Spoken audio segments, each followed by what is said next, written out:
Welcome to the deep dive. Today, we are turning our attention to the fuel that powers modern society, coffee. Absolutely. I mean, it is, by almost every measure, the world's most widely consumed beverage and certainly the #1 natural nootropic or cognitive enhancer. We rely on it, we often define our mornings by it, and for good reason, it works. It absolutely does work. And our sources today are packed with some really fascinating research detailing the specific chemical pathways that make caffeine so effective. For boosting memory, concentration. Exactly. But our mission isn't just to, praise the buzz. We're digging into the chemistry to reveal the biological trap, this tolerance and dependency mechanism that catches daily users. Right. It turns a high-performance tool into something you have to have every day. A mandated daily crutch. That's the perfect way to put it. That's the perfect framing. We want to know how to use this tool optimally, not how to become subservient to it. So let's start with the good news, because the evidence is overwhelmingly positive about its cognitive benefits. It is. What specifically stands out in the research about how caffeine improves our brain function? Well, what's most compelling is the clear support for improved learning and memory retention, especially when you drink it in the morning. Studies consistently show a measurable spike in performance on, complex cognitive tasks. Okay, we all feel that spike. But here is where the first aha moment of this deep dive comes in, because the research points out something crucial about the amount needed. Yeah, this is key. I think many of us operate on the assumption that more stimulant equals more benefit. That assumption is precisely what the data challenges. I mean, if you review the literature proving these cognitive gains, the doses used are surprisingly small. How small are we talking? We're often talking about the equivalent of less than 250 milliliters of coffee. So just a single moderate cup.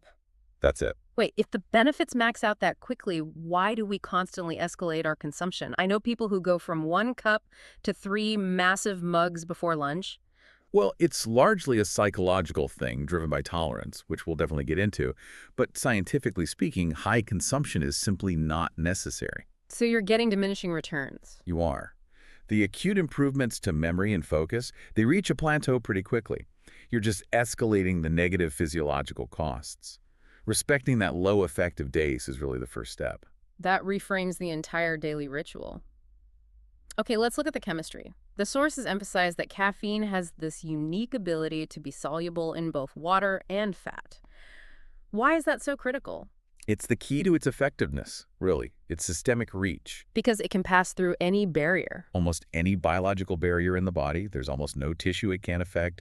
But most importantly, it can cross the blood-brain barrier seamlessly. And that leads directly to a long-term benefit we need to highlight, which goes way beyond just concentration. Right, the neuroprotection aspect. What's its role there? It appears to have a protective function. The research suggests caffeine helps maintain the strength and integrity of that critical blood-brain barrier. So it's like reinforcing the brain's shield. Exactly. By helping keep that barrier intact, it limits the entry of potentially toxic substances from your bloodstream. And this mechanism has been strongly correlated with a reduced risk of certain neurodegenerative conditions. Like dementia or Alzheimer's. Specific types, yes. So we're talking about serious, long-term health benefits rooted in that one compound. Okay, so we have a substance that boosts learning, improves focus, and actively protects our brain. It sounds too good to be true. And that's usually where the catch is. Right. So if the benefits are this profound, we have to look closely at the mechanism of action, because this is where we uncover that trap you mentioned. This is the pivot point. To grasp the deception, we need a quick dive into cellular energy. The fundamental energy currency of your body is ATP. Adenosine triphosphate. Correct. Think of it like a battery with 3 phosphate molecules attached. Triphosphate, 3 parts. Makes sense. Right. When your cell expends energy, it sheds those phosphates. It goes from tri to di and eventually to monophosphate. This this spent molecule is called adenosine. So adenosine is the signal that the battery is running low. Precisely. As this metabolic waste product builds up, especially in the brain, it signals that energy reserves are depleted, triggering fatigue. It's the body's natural time-to-rest signal. It is. High levels of adenosine bind to specific receptors in the brain, and that binding slows down neuronal activity. It makes you feel groggy, tired, ready for sleep. And this is where caffeine makes its entrance. Yes. Its primary mechanism is called adenosine receptor antagonism. Okay, I break that down. Caffeine is chemically similar enough to adenosine that it can fit perfectly into those receptor sites. But here's the trick. It doesn't activate them. It just blocks them. It just sits there, physically blocking the adenosine from docking. It's like putting a sticky note over the oil pressure light in your car. The problem hasn't gone away, the oil is still low, but you've just blocked the warning signal. That is an excellent analogy.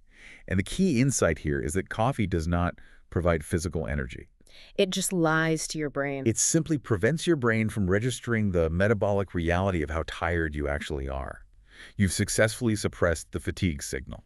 That explains the deception. But if I haven't added energy, where does that rush come from? That feeling of powerful alertness? That perceived power comes from your body's survival instinct. Oh. When caffeine blocks those receptors, the central nervous system basically thinks, hey, why isn't this signal working? So in response, the body initiates a mild stress response. It floods the system with adrenaline and cortisol. So the focus, the alertness, that's just a fight or flight response, driven by stress hormones. That's exactly what it is. Yeah. A temporary pharmacologically induced stress response. It's effective, for sure, but it comes at the cost of elevating your systemic stress baseline. This inherent stress response perfectly leads us to individual variability. I've often wondered why one small cup can make a friend shake uncontrollably. Why you can down 2 massive mugs. Exactly. Why the massive difference? It all comes down to something called the oxidation rate factor. Basically, how fast your liver can metabolize caffeine. And people process this chemical at wildly different speeds. So how can you tell if you're a fast or slow oxidizer? A fast oxidizer metabolizes caffeine very quickly. Behaviorally, they might be the person who drinks coffee late in the evening and can still fall asleep an hour later. Their peak effect is really short. Very short, maybe 60 to 90 minutes. They might feel they need to keep redosing. And the slow oxidizer? They're the ones who get severe jitters, tachycardia, or anxiety from just one cup. Their body takes many, many hours. Like 8 to 10 hours? Sometimes, yeah, to clear the compound. So this stimulating effect is sustained and often overwhelming. If a cup in the morning ruins your sleep that night, you're almost certainly a slow oxidizer. And you need to consume far less. Far, far less. Knowing that is key to avoiding the dependency trap. Let's tackle that dependency cycle now. What happens chemically when I block those fatigue receptors every single day? When you constantly block those receptors, your brain tries to find balance homeostasis. It fights back. It fights back. If caffeine is always blocking the existing adenosine receptors, the brain's solution is simple. It just produces more adenosine receptors. So you're constantly more tired at your baseline because you have double the number of sensors screaming for rest. Exactly. Yeah. That is the core mechanism of tolerance. Now you have more receptors, so you feel profoundly more fatigued when the caffeine wears off. And you need more caffeine just to feel normal. Just to get back to what you originally called normal, let alone to feel energized, you've basically dug a physiological hole for yourself. This continuous need to stimulate the system brings us to the serious long-term biological costs, the hidden consequences. Yeah, and this is important. When you continually increase cortisol, the body's primary stress hormone, through daily caffeine, you are chronically pre-stressing your system. We're not designed for that. Not at all. So when a genuine stressor occurs, a deadline, an argument, your body's reaction is disproportionately exacerbated. Your baseline is already sky high. You've essentially lowered your stress threshold. Precisely. And chronic elevated cortisol isn't just a mental thing. It has profound physical effects. Yeah. Immune suppression, and even a potential increase in visceral body fat storage. Right. And now let's connect this high-stress baseline to something completely unexpected. Our gut. This is a major connection that people miss. How does chronic cortisol impact our digestive system? We know that the body processes stress through the gut-brain axis. Elevated stress levels are known to dramatically influence the gut microbiome.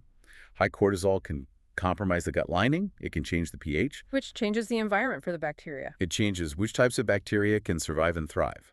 So if you've developed chronic digestive issues, like reflux or constipation, after a long period of high stress. Which is when people often drink more coffee. Exactly.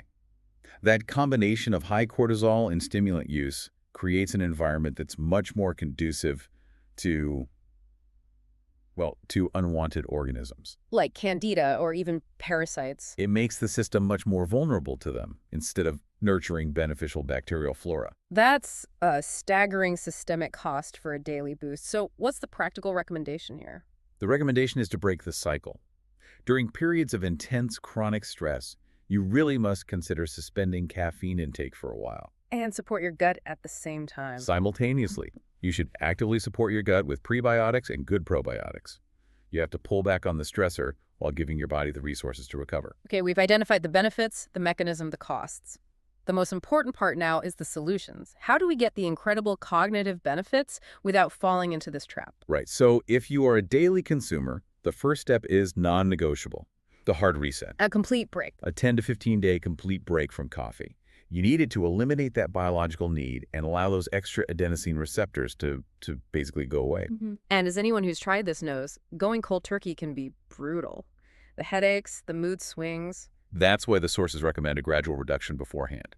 Cut your consumption in half for a few days, then maybe switch to a low-caffeine tea for a few days before you stop completely. That makes it much more manageable. Far more manageable. Okay, so once that dependency is broken, how can we optimize the effect to get peak focus without the jitters? That brings us to solution 2, the synergy of L-theanine. L-theanine, that's an amino acid, right? It is. You supplement it, usually 100 to 200 milligrams.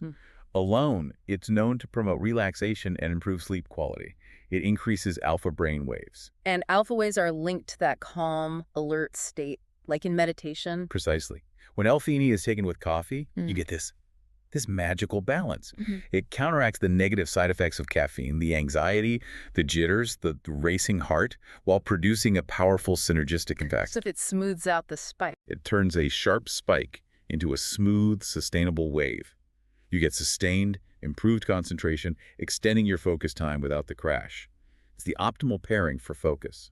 And for people who don't want to manage a separate supplement, there's a natural alternative, isn't there? There is. Solution 3, the green tea swap. Green tea naturally contains both L-theanine and caffeine, In a balanced proportion. already pre-packaged with that synergistic effect. And the caffeine levels are much, much lower than a typical cup of coffee. How much lower? Significantly. Green tea generally contains 4 to 8 times less caffeine, so it's an ideal companion beverage you can have throughout the day for steady, low-level stimulation. So long-term, the goal is to reserve coffee as a power tool. A power tool, not a daily necessity. The long-term strategy is moderation and vigilance. Aim to enjoy it occasionally, maybe 1 or 2 times per week. That's enough to get the neuroprotective benefits without the dependency. And if you slip back into daily use... Then you commit to a mandatory 1-week break every year, sort of dopamine fast, to physically reset those receptors and regain control. This has been an incredible roadmap. We've established coffee as a powerful tool when you respect it. You only need a surprisingly low dose. And we have to be aware of the systemic costs, the elevated cortisol, the impact on our gut. And remember, occasional use gives you that tangible neuroprotection, but daily high-dose use forces your system into a state of chronic stress.